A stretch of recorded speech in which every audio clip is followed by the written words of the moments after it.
ان الدین عند اللہ الاسلام۔ بسم اللہ الرحمن الرحیم۔ صرف 5 منٹ کا مدرسہ قرآن و حدیث کی روشنی میں۔ 22 شعبان المعظم۔ نمبر 1، اسلامی تاریخ۔ حضرت ابو درداء رضی اللہ عنہ۔ حضرت ابو درداء رضی اللہ عنہ مدینہ منورہ کے بڑے تاجر تھے۔ حضرت عبداللہ بن رواحہ سے گہرے تعلقات تھے۔ وہ اسلام لانے کے بعد حضرت ابو درداء رضی اللہ عنہ کو توحید کی دعوت دیتے اور شرک و بت پرستی سے منع کرتے۔ ایک روز عبداللہ بن رواحہ نے ان کے گھر جا کر بت کے ٹکڑے ٹکڑے کر ڈالے۔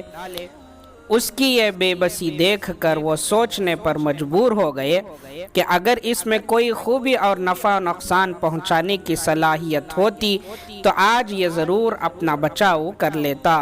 اس خیال کے آتے ہی وہ شرک و بت پرستی سے بیزار ہو گئے اور رسول اللہ صلی اللہ علیہ وسلم کی خدمت میں پہنچ کر اسلام قبول کر لیا اور رات و دن علم سیکھنے اور عبادت کرنے میں لگ گئے۔ جب انہوں نے دیکھا کہ تجارت علمی مجلسوں میں حاضری اور عبادت کی لذت میں رکاوٹ بن رہی ہے تو تجارت اور دنیا کی زیب و زینت چھوڑ کر علم سیکھنے اور عبادت کرنے میں مصروف ہو گئے۔ وہ درویشوں کی طرح بالکل سادہ زندگی گزارنے لگے۔ حضرت عمر رضی اللہ عنہ نے انہیں شام کا گورنر بنانا چاہا تو صاف کہہ دیا کہ میں اہل شام کو نماز اور قرآن پڑھانے کے علاوہ دوسرا کام نہیں کر سکتا۔ حضرت عثمان رضی اللہ عنہ نے انہیں دمشق کا قاضی بنا دیا تھا۔ پھر انہی کے دور خلافت میں 33 ہجری میں انتقال فرمایا۔ نمبر 2، حضور صلی اللہ علیہ وسلم کا معجزہ، سورج کا لوٹنا۔ حضور صلی اللہ علیہ وسلم پر جب وحی نازل ہوتی تو آپ صلی اللہ علیہ وسلم کی ایسی حالت ہو جاتی کہ ابھی غشی طاری ہو جائے گی۔ چنانچہ آپ صلی اللہ علیہ وسلم پر ایک مرتبہ وحی نازل ہونا شروع ہوئی۔ آپ کا سر مبارک حضرت علی رضی اللہ عنہ کی ران پر تھا۔ کچھ دیر بعد آپ نے حضرت علی کی ران سے سر مبارک اٹھایا اور حضرت علی سے پوچھا، کیا تم نے عصر کی نماز پڑھی؟ جواب دیا کہ نہیں۔ آپ صلی اللہ علیہ وسلم نے بارگاہ رب میں دعا کی۔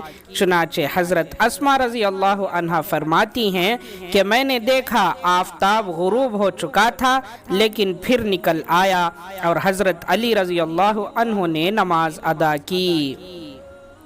نمبر 3، ایک فرض کے بارے میں، تکبیر تحریمہ۔ رسول اللہ صلی اللہ علیہ وسلم نے فرمایا، نماز کی کنجی وضو ہے اور اس کا تحریمہ تکبیر ہے، اور نماز کو ختم کرنے والا تسلیم یعنی السلام علیکم ورحمۃ اللہ کہنا ہے۔ ترمذی۔ فائدہ: نماز شروع کرتے وقت جو تکبیر کہی جاتی ہے اس کو تکبیر تحریمہ کہتے ہیں۔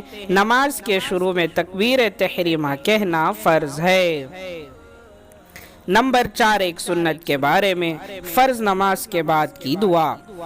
رسول اللہ صلی اللہ علیہ وسلم نماز سے فارغ ہونے کے بعد یہ دعا پڑھتے: لا الہ الا اللہ وحدہ لا شریک لہ لہ الملک ولہ الحمد وہو علی کل شیء قدیر اللہم لا مانع لما آتیت ولا معطی لما منعت ولا ينفع ذا الجد منک الجد۔ بخاری۔ نمبر 5، ایک اہم عمل کی فضیلت، درود شریف پڑھنا۔ رسول اللہ صلی اللہ علیہ وسلم نے فرمایا، جو شخص مجھ پر ایک بار درود شریف پڑھے گا تو اللہ تعالیٰ اس پر 10 رحمتیں بھیجے گا اور 10 گناہ معاف کر دیے جائیں گے اور 10 درجات بلند کیے جائیں گے۔ نسائی۔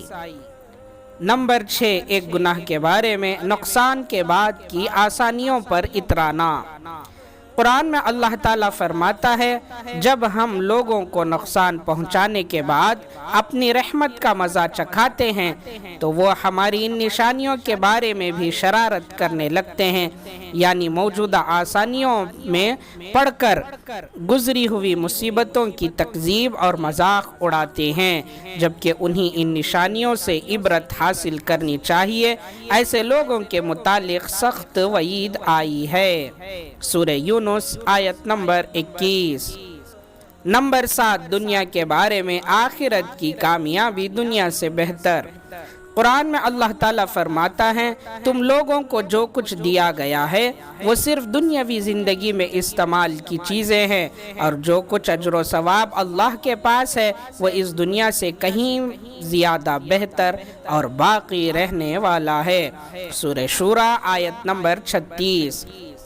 نمبر 8، آخرت کے بارے میں جنتی کو موت نہیں آئے گی۔ ایک شخص نے سوال کیا، یا رسول اللہ کیا اہل جنت کو نیند آئے گی؟ رسول اللہ صلی اللہ علیہ وسلم نے جواب دیا، نیند موت کی بہن ہے اور جنتیوں کو موت نہ آئے گی، لہٰذا نیند بھی نہ آئے گی۔ نمبر 9، طب نبوی سے علاج، آپریشن سے پھوڑے کا علاج۔ حضرت اسماء بنت ابی بکر رضی اللہ عنہ کہتی ہیں کہ میری گردن میں ایک پھوڑا نکل آیا جس کا ذکر نبی صلی اللہ علیہ وسلم سے کیا گیا تو آپ نے فرمایا اسے کھول دو، پھوڑ دو اور چھوڑو مت، ورنہ گوشت کھائے گا اور خون چوسے گا، یعنی اس کا خراب مادہ اگر وقت پر نہ نکالا گیا تو زخم کو اور زیادہ بڑھا کر گوشت اور خون کے بگاڑ کا ذریعہ بنے گا۔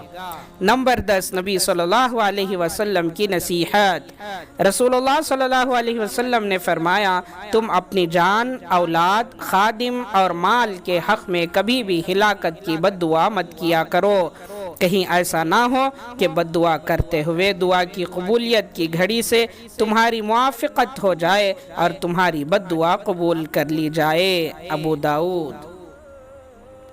نمبر 11، دین کی بات پھیلانا۔ آپ نے جو باتیں سنی ہیں ان تمام باتوں کو دوسروں تک پھیلانے کی کوشش کریں تاکہ ساری امت عمل کرنے والی بن جائے انشاءاللہ۔ سبحان اللہ و بحمدہ، سبحانک اللہم و بحمدک، ونشہد ان لا الہ الا انت، نستغفرک و نتوب الیہ۔